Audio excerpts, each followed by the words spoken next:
Selamat sore pemirsa, kabar pemilu kada kembali hadir menjumpai Anda dengan sejumlah kabar penting dari dunia politik tanah air. PDI Perjuangan hari ini mengumumkan bakal calon kepala daerah yang akan direkomendasikan di Pilkada serentak. Dalam pengumuman tersebut, pasangan calon yang akan diusung di Pilkada Jakarta belum juga diumumkan. Apa yang menjadi penyebab belum diumumkannya calon untuk Pilkada Jakarta? Bersama saya Yohana Gabriela, inilah kabar pemilu kada selengkapnya untuk Anda.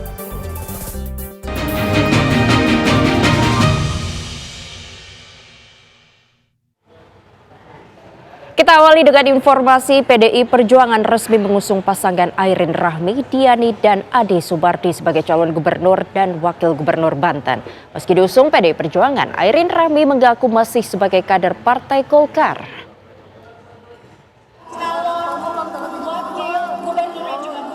Airin Rahmidiani bersama Ade Sumardi dideklarasikan oleh Partai Demokrasi Indonesia Perjuangan atau PDIP untuk maju di Pilkada Banten 2024.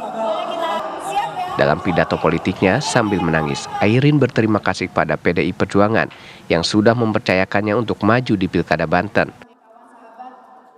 Padahal selama ini Airin bernaung di bawah partai berlambang pohon beringin atau Golkar.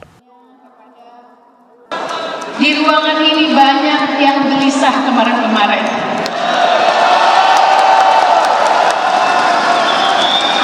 Banyak yang khawatir. Banyak yang mendoakan kami, Ibu Airin jadi maju apa enggak. Padahal hampir 2 tahun lebih Bapak Ibu mendampingi saya turun ke lapangan, menyentuh masyarakat, mengajak masyarakat, menyuarakan apa yang dibutuhkan oleh masyarakat.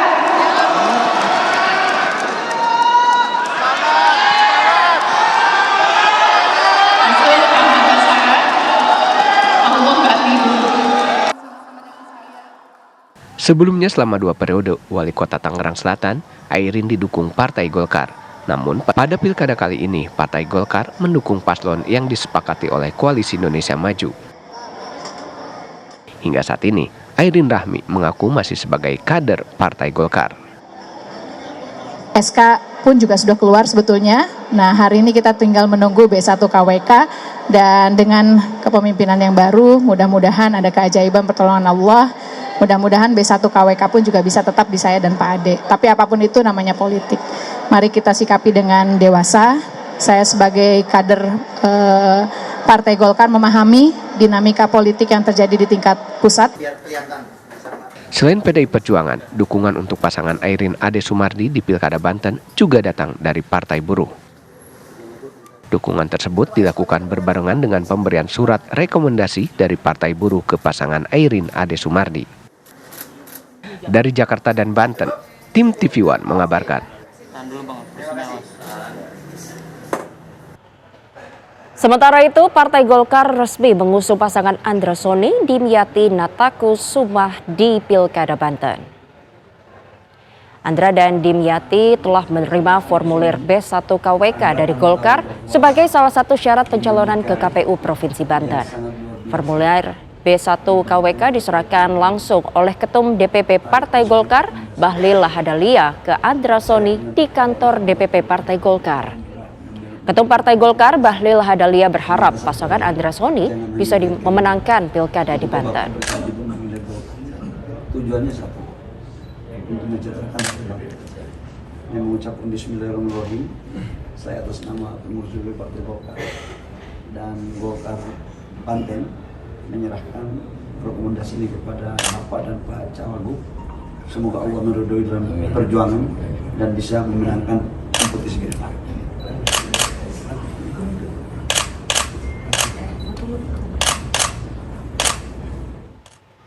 Meski Partai Golkar resmi mendukung pasangan Andra Soni Dimyati Natakusumah di Pilgub Banten, namun kader Partai Golkar Airin Rahmidiani justru maju Pilgub Banten dari PDI Perjuangan.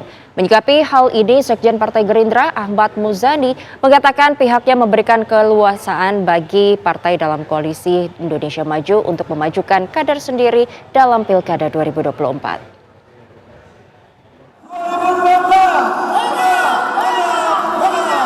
Partai Gerindra menghormati partai politik anggota Koalisi Indonesia Maju yang berbeda pilihan calon kepala daerah dalam Pilkada 2024. Sekjen Partai Gerindra, Ahmad Muzani menyatakan, setiap parpol Kim memiliki keleluasaan untuk menentukan calon kepala daerah masing-masing. Hal ini karena basis masa tiap parpol berbeda-beda. Hari ini? Menurut Muzani, di dalam Koalisi Indonesia Maju ada partai politik yang berbeda pilihan di beberapa daerah, dan ada yang sama pilihannya di daerah lain. Ia pun menghormati perbedaan dan penggabungan pilihan antara parpol Kim dalam pilkada mendatang. Di dalam Koalisi Indonesia Maju kita memberi keleluasaan untuk setiap partai politik mengambil posisi politiknya di daerah, karena kami menghormati bahwa ada basis-basis partai politik di Koalisi Indonesia Maju yang tentu saja antar partai yang satu dengan partai yang lain berbeda. Karena itu jika ada pandangan yang berbeda kami menghormati, tetapi bila mungkin disamakan kita akan berusaha untuk menyamakan, baik dalam pilihan gubernur, pilihan bupati ataupun pilihan wali kota. Meski berpotensi terjadi perbedaan pilihan kepala daerah dalam pilkada mendatang, Muzani yakin Koalisi Indonesia Maju masih tetap solid, terutama untuk pilkada Jakarta. Parpol anggota Kim menurut Muzani terus menjaga soliditas dengan komunikasi dan juga silaturahmi. Dari Jakarta, tim TV One mengabarkan.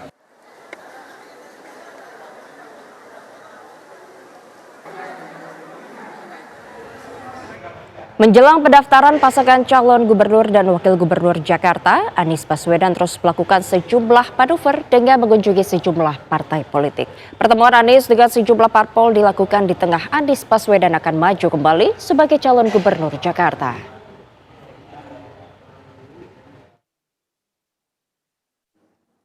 Mantan Gubernur Jakarta Anies Baswedan terus melakukan gerakan politik menjelang Pilkada Jakarta digelar. Minggu kemarin, calon presiden 2024 ini mengunjungi DPD Partai Hanura Jakarta. Anies disambut Ketua DPD Hanura Jakarta Japar Bazeber. Ada sejumlah hal yang dibicarakan dalam pertemuan tersebut, diantaranya persoalan yang ada di Jakarta. Salah satunya peluang dan tantangan yang ada setelah adanya kawasan aglomerasi yang meliputi Jakarta, Bogor, Depok, Tangerang, Bekasi, dan Cianjur.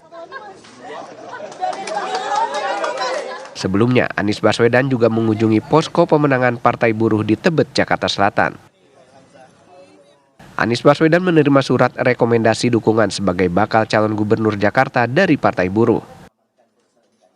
Anies berterima kasih kepada Partai Buruh yang mendaftarkan gugatan ambang batas pencalonan kepala daerah ke Mahkamah Konstitusi. Karena telah memperjuangkan prinsip kesetaraan dalam demokrasi yang kita miliki sama-sama. Kita mengetahui bahwa demokrasi ini adalah salah satu cara utama untuk memastikan aspirasi rakyat tercermin dalam proses dan tercermin dalam hasil. Karena itu, perjuangan Partai Buruh melakukan gugatan ke MK adalah perjuangan yang harus diapresiasi. Ini terus bisa kita jaga sama-sama. Amin. Yang terakhir, saya ingin sampaikan terima kasih bahwa Partai Buruh telah memberikan kepercayaan untuk kami meneruskan tugas di Jakarta. Silaturahmi politik juga dilakukan Anies Baswedan ke kantor DPD PDI Perjuangan Jakarta. Anies didampingi juru bicaranya Syahrin Hamid dan mantan Menteri Perdagangan Tom Lembong. Ada sejumlah hal yang dibicarakan dalam pertemuan ini, diantaranya mengenai permasalahan di Jakarta, serta pencalonan Anies Baswedan di Pilkada Jakarta. Pertemuan Anies dengan sejumlah partai politik dilakukan di tengah Anies Baswedan akan maju kembali sebagai calon gubernur Jakarta. Mantan gubernur Jakarta tersebut sebelumnya sempat hampir gagal maju di Pilkada Jakarta setelah mayoritas parpol memutuskan mendukung Ridwan Kamil untuk Pilgub Jakarta. Peluang tersebut kembali terbuka setelah Mahkamah Konstitusi mengeluarkan putusan yang menurunkan ambang batas pencalonan untuk Pilkada. Dari Jakarta, tim TV One mengabarkan. Bapak kalau bertemu dengan Bu Mega mendampingin sama DPD apa? Saya dong. Tak hanya ke partai politik, mantan Gubernur Jakarta Anies Baswedan juga menggalang simpati warga Jakarta dengan mengunjungi kampung akuarium di Bilangan Muara Angke, Jakarta Utara. Anies langsung menyapa sejumlah warga yang telah menantikan kehadirannya. Kemudian Anies menyaksikan penganugerahan penghargaan World Habitat Award kepada kampung akuarium yang sempat menjadi korban penggusuran pada tahun 2016 silam. Anies mengungkap perkembangan kampung akuarium tak terlepas dari kolaborasi banyak pihak hingga akhirnya mendapatkan penghargaan. Ia juga menegaskan pemerintah wajib berperan dalam kolaborasi dengan membangun kebijakan berbasis ideologi.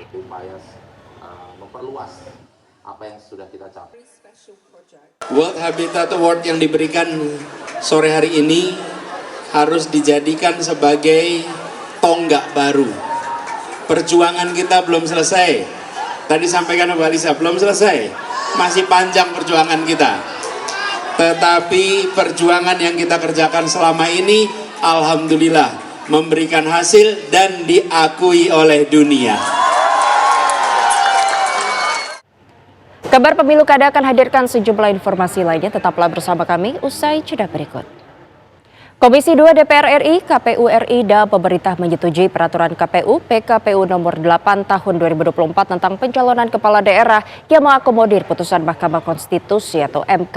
Peraturan KPU nomor 8 tahun 2024 membahas tentang ambang batas pencalonan kepala daerah dan batas syarat minimum usia calon kepala daerah sesuai putusan MK.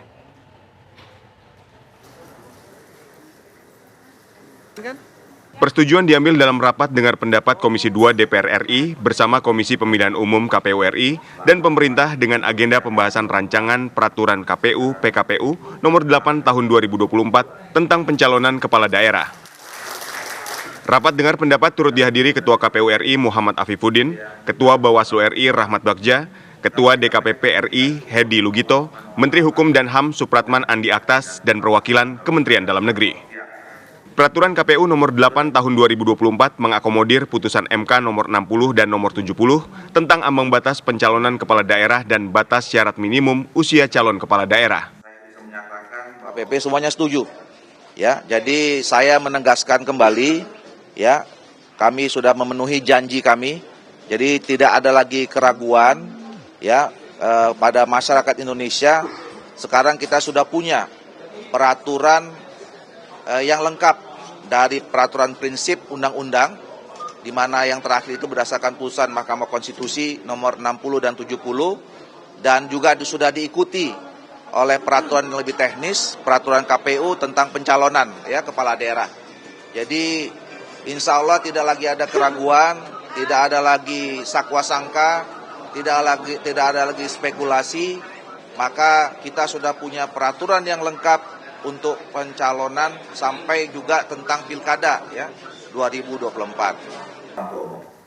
Rapat dengar pendapat dimajukan dari yang awalnya dijadwalkan pada Senin 26 Agustus menjadi Minggu 25 Agustus 2024 agar KPU memiliki waktu dalam membuat aturan turunan.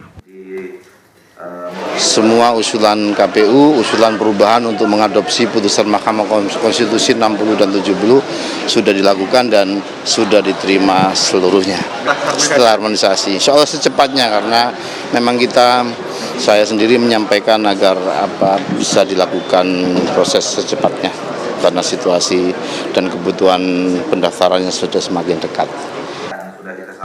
Sementara itu, pelaksanaan pendaftaran pasangan calon kepala daerah akan dilaksanakan pada 27 hingga 29 Agustus 2024. Tim TV One mengabarkan. Komisi 2 DPR RI kembali menggelar rapat dengar pendapat yang membahas mengenai rancangan peraturan KPU atau PKPU. Sejumlah pihak yang hadir dalam RDP kali ini diantaranya KPU, Bawaslu, DKPP, dan Kemendagri. Pembahasan PKPU kali ini meliputi perlengkapan pemungutan suara, dukungan perlengkapan, kampanye pemilihan kepala daerah, dan dana kampanye peserta pilkada.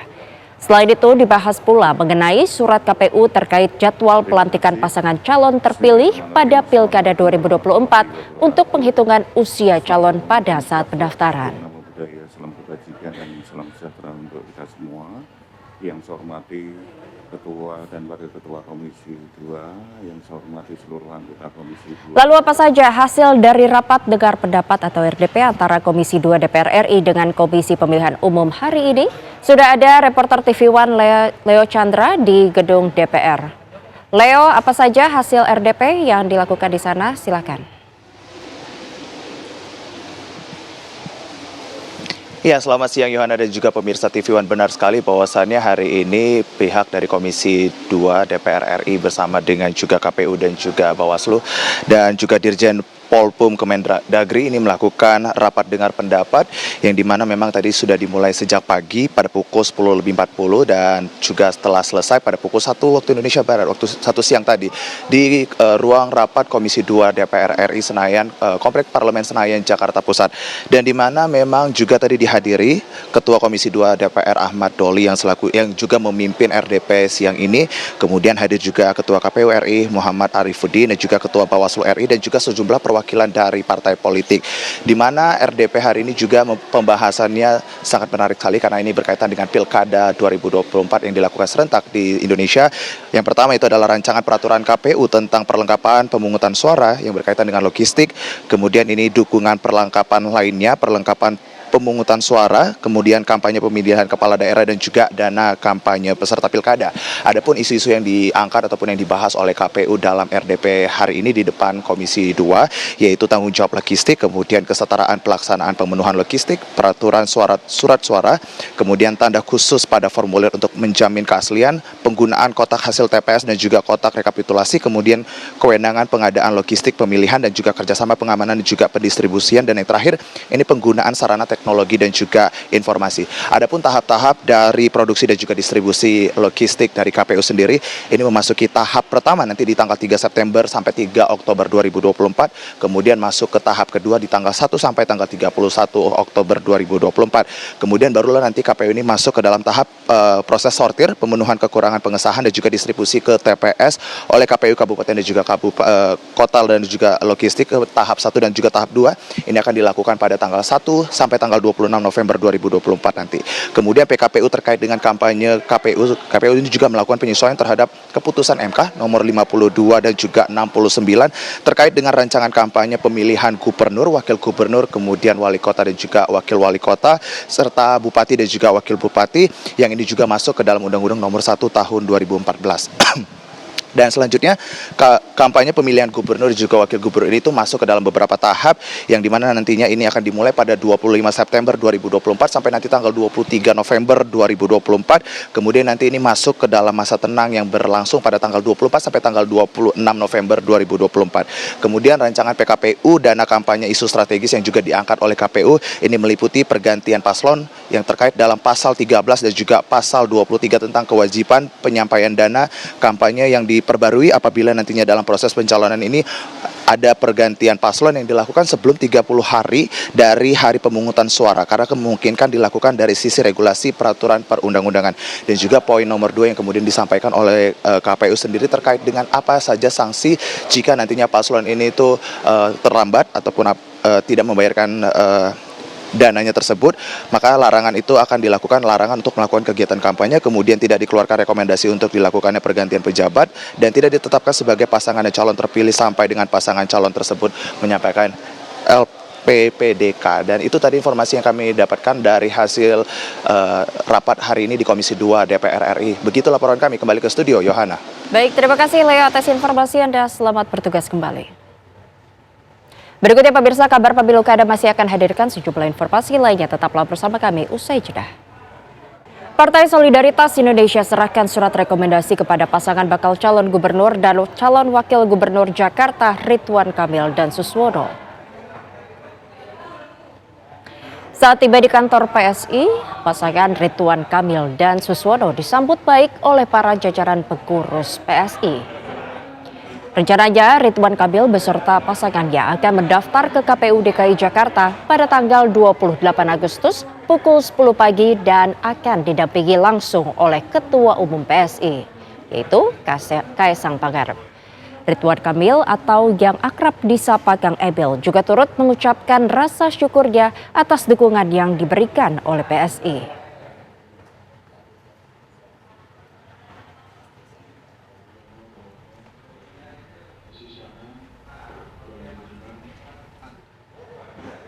Pilgub Jakarta bakal diramaikan 3 poros politik yang berebut kursi gubernur dan wakil gubernur.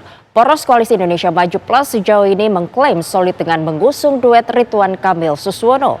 Poros Independen Dharma Pongrekun dan Kun Wardana siap bersaing dengan jagoan Kim Plus. Kejutan politik akan datang dari manuver poros PDI Perjuangan yang akhirnya bisa mengusung sendiri jagoannya pasca putusan MK.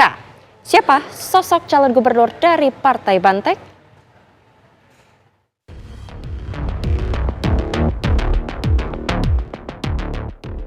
Pasca keputusan Mahkamah Konstitusi dan penetapan peraturan KPU, Bursa Pilgub Jakarta bakal diramaikan pertarungan 3 poros kekuatan politik. Poros gemuk Koalisi Indonesia Maju Plus yang diperkuat 12 partai politik sudah lebih dulu deklarasi dan mengusung pasangan Ridwan Kamil Suswono. Soliditas Kim Plus sempat dipertanyakan pasca putusan MK. Namun elit Partai Gerindra yakin koalisi tetap kuat. Komunikasi dan terus bersilaturahmi dalam berbagai forum. Pak, khusus di Jakarta sendiri, Kim Plus sendiri sekarang masih solid atau gimana Pak pasca putusan MK Pak? Di Jakarta makin solid. Ridwan Kamil dan Suswono insya Allah jadi gubernur Jakarta. Keputusan MK sekaligus membuka peluang PDI Perjuangan mengusung calonnya sendiri tanpa koalisi. Spekulasi mencuat, siapa yang bakal diusung partai besutan Megawati Soekarno Putri. Politikus PDI Perjuangan memberikan sinyal siapa yang akan dipilih kubu Banteng. Yang pasti inisialnya A, calon gubernur kita. Bisa Anies, bisa Ahok, kan gitu. Bisa Andika, A. Satu poros lagi yang siap menantang kekuatan partai politik, yaitu dari jalur perseorangan atau calon independen. Duet Dharma Pongrekun dan Kun Wardana Abioto lolos setelah ditetapkan KPU Jakarta. Dharma Pongrekun yakin kemenangan ada di pihaknya. Rencana manusia boleh membuat rencana, tetapi kami percaya bahwa skenario Tuhanlah yang akan terjadi. Lalu bagaimana peta kekuatan 3 poros politik dalam merebut suara warga Jakarta? Tim TV One mengabarkan. Berikutnya pemirsa, Presiden Joko Widodo menyebut Ketua Umum Partai Nasdem Surya Paloh menjadi satu-satunya Ketua Umum Partai yang dipayunginya saat hujan deras selama 10 tahun terakhir. Pernyataan tersebut disampaikan Presiden saat menghadiri acara Kongres Partai Nasdem pada Minggu malam.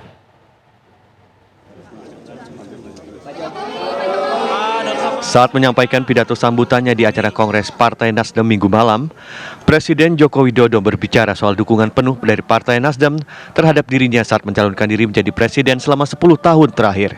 Presiden Jokowi juga menyampaikan kedekatannya dengan Ketua Umum Nasdem Surya Paloh. Menurut Presiden, Ketua Umum Partai Nasdem Surya Paloh menjadi satu-satunya yang dipayungi saat hujan deras mengguyur.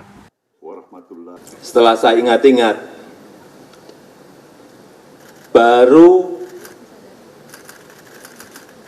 satu ketua partai yang selama 10 tahun ini dalam keadaan hujan dipayungi oleh Presiden. Hujan deras sekali, saya memayungi Bang Surya. Tapi katanya karena terlalu basah, bajunya beliau agak masuk angin. Karena memang secara pribadi saya memiliki sejarah dan cerita panjang bersama Bang Surya dan bersama Partai Nasdem. Dan ketua partai yang paling banyak bertemu dan berdiskusi dengan saya adalah Pak Surya Paloh. Kami bisa sangat dekat, walaupun juga sering berbeda pendapat. Kami bisa saling menemukan kecocokan, walau juga banyak di tengah-tengah itu ada ketidakkecocokan. Kami bisa saling mengerti, walau kadang-kadang setelah mengerti juga bingung sendiri-sendiri. Presiden menyebut dalam politik meski memiliki cita-cita yang sama, bisa saja setiap pihak memiliki jalan dan cara yang berbeda-beda. Dari Jakarta, tim TV One mengabarkan. Informasi lainnya akan kami hadirkan saat lagi usai jeda, tetaplah di Kabar Pemilu Kada. Partai Solidaritas Indonesia (PSI) resmi menyerahkan surat rekomendasi dukungan kepada pasangan bakal calon gubernur dan wakil gubernur Jawa Tengah Ahmad Lutfi dan Taj Yassin Maimun. Mana rekomendasi PSI diserahkan langsung kepada mantan Kapolda Jateng Ahmad Lutfi di halaman kantor DPW PSI Jateng, Jalan Abdul Rahman Saleh, Semarang pada Minggu malam. Sejumlah pengurus DPP PSI hadir, di antaranya Sekjen Raja Juli Antoni dan Wakil Ketua Umum PSI Andi Budiman. Penyerahan surat rekomendasi itu merupakan bentuk dukungan penuh dari PSI kepada Lutfi dan Taj Yassin dan siap untuk memenangkannya.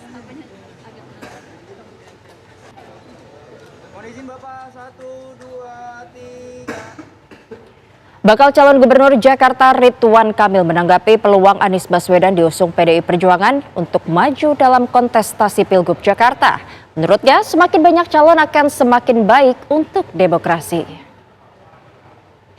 Semakin banyak, semakin bagus untuk warga Jakarta. Kalau bisa 5 sekalian, kalau bisa lebih banyak, nggak ada masalah. Karena warga nanti punya banyak pilihan secara rasional, mana solusi-solusi yang dibawa oleh calon yang paling relevan dengan 5 tahun ke depan kan. Contohnya kita kan ada slogan Jakarta Baru, karena kita membawa gagasan pasca Jakarta ditinggal IKN kan. Nah, jadi banyak hal-hal baru yang harus kita sampaikan. Jadi intinya semakin banyak semakin bagus siapapun itu. Muktamar ke-6 Partai Kebangkitan Bangsa di Bali resmi ditutup. Muhaimin Iskandar resmi terpilih kembali sebagai Ketua Umum PKB periode 2024-2029. Dalam kesempatan itu, Muhaimin sempat menyinggung kader NU agar tidak menjadi kader NU yang pengecut.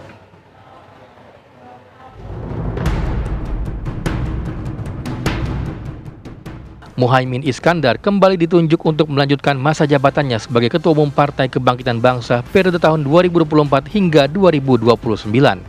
Pemilihan Muhaimin Iskandar dilakukan secara aklamasi dalam acara Muktamar PKB yang diselenggarakan di Nusa Dua, Bali. Gus Muhaimin terpilih setelah 514 DPC dan 38 DPW meminta agar dirinya kembali memimpin PKB dalam 5 tahun ke depan. Muhaimin dinilai mampu meningkatkan kualitas partai berdasarkan hasil suara hingga perolehan kursi DPR RI. Sementara dalam pidatonya saat acara penutupan Muktamar PKB, Muhaimin Iskandar meminta komitmen anggota partai untuk berjuang meningkatkan PKB ke level yang lebih baik. Ia juga menyinggung sejumlah kader NU yang ia anggap mencoba mengganggu jalannya Muktamar PKB di Bali.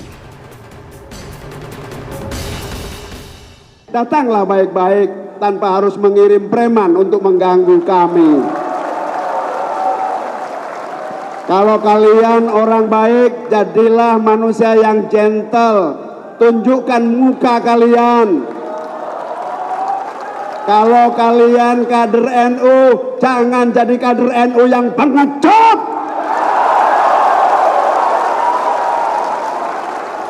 Muhaimin ini Ketua Umum PKB sekaligus kader NU. Muhaimin juga menegaskan bahwa partainya tidak mudah diadu domba. Ia juga meminta seluruh kader partainya untuk solid dan tidak bisa digoyang oleh pihak-pihak manapun. Selain menetapkan Muhaimin Iskandar sebagai Ketua Umum, hasil Muktamar juga menetapkan Wakil Presiden Ma'ruf Amin sebagai Ketua Dewan Syuro DPP PKB. Dari Nusa Dua, Bali, tim TV One mengabarkan. Usai jeda kami kembali, tetaplah bersama kami. Zulkifli Hasan kembali terpilih menjadi Ketua Umum Partai Amanat Nasional untuk 5 tahun ke depan. Zulhas resmi ditetapkan sebagai Ketua Umum untuk periode 2024-2029 melalui Kongres ke-6 Partai Amanat Nasional.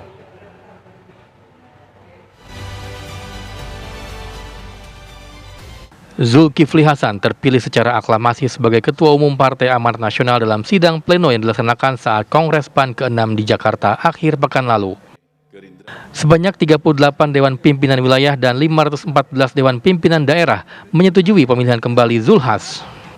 Usai terpilih kembali, Zulkifli Hasan bersyukur Kongres PAN berjalan lancar tanpa ada keributan antar peserta Kongres. Ia pun mengapresiasi para kader PAN yang bisa bersatu untuk kepentingan partai.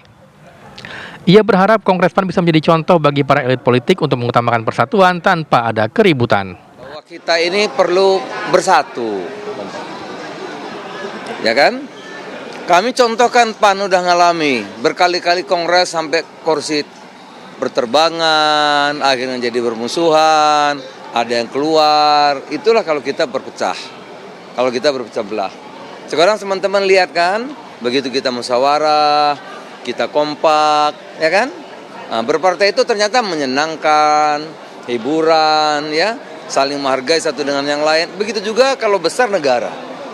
Pak Jokowi, Pak Prabowo selalu ingin kita ini bersatu. Presiden terpilih. Selain itu, Kongres PAN juga telah menetapkan Hatta Rajasa sebagai Ketua Majelis Penasehat PAN untuk 5 tahun ke depan. Dari Jakarta, tim TV One mengabarkan. Bacalon Gubernur Sumut Bobi Nasution akan mendaftar ke KPU di 3 hari masa pendaftaran 27 hingga 29 Agustus. Wali Kota Medan Bobi Nasution yang juga bakal calon gubernur Sumut yang diusung oleh koalisi Kim Plus tak membeberkan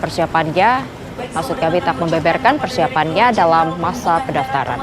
Pada Pilgubsu 2024, Bobi diusung oleh koalisi Indonesia Maju Plus, Partai PKS, Nasdem, PKB, dan P3. Bobi akan melawan mantan Gubernur Sumut Edi Rahmayadi pada Pilkada mendatang. Kebenaran itu tampak jelas benar dan mampu mengikuti. Siang, salam sejahtera untuk kita. Juga kami di-mention beberapa daerah yang sudah mulai kena macet. PDI Perjuangan resmi mengusung pasangan Airin Rahmidiani dan Ade Sumardi sebagai calon gubernur dan wakil gubernur Banten. Meski diusung PDI Perjuangan, Airin Rahmi mengaku masih sebagai kader Partai Golkar.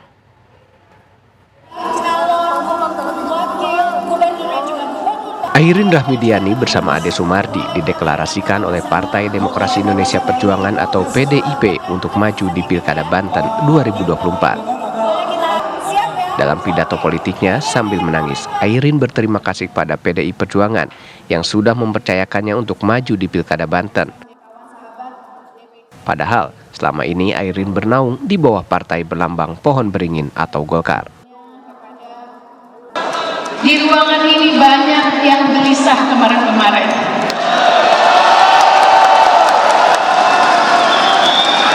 Banyak yang khawatir. Banyak yang mendoakan kami. Ibu Airin jadi maju apa enggak? Padahal hampir 2 tahun lebih Bapak Ibu mendampingi saya turun ke lapangan. Menyentuh masyarakat. Mengajak masyarakat. Menyuarakan apa yang dibutuhkan oleh masyarakat.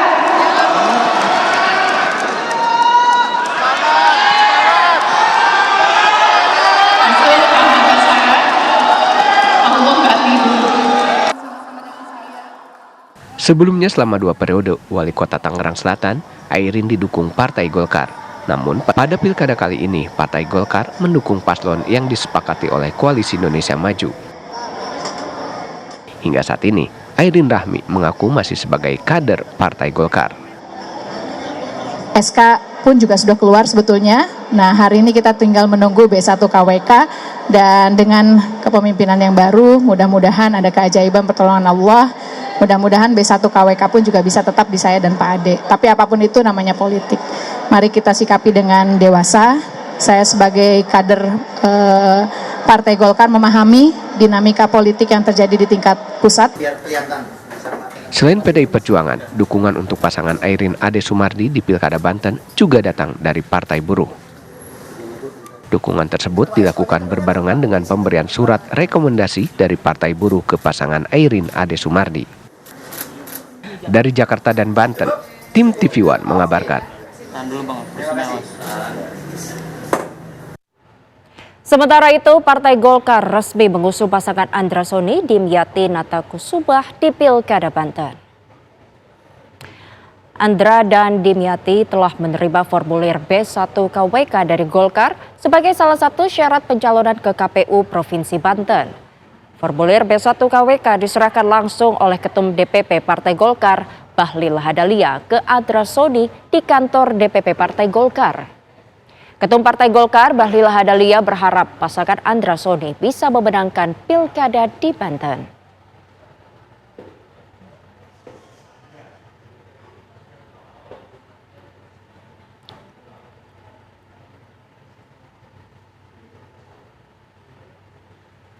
Menyerahkan rekomendasi ini kepada Bapak dan Pak Cawagup. Semoga Allah. Informasi tadi menjadi penutup jumpa kita pada kabar pemilu kada hari ini. Saya Yoda Gabriela, pamit undur diri. Terima kasih atas perhatian Anda dan sampai jumpa.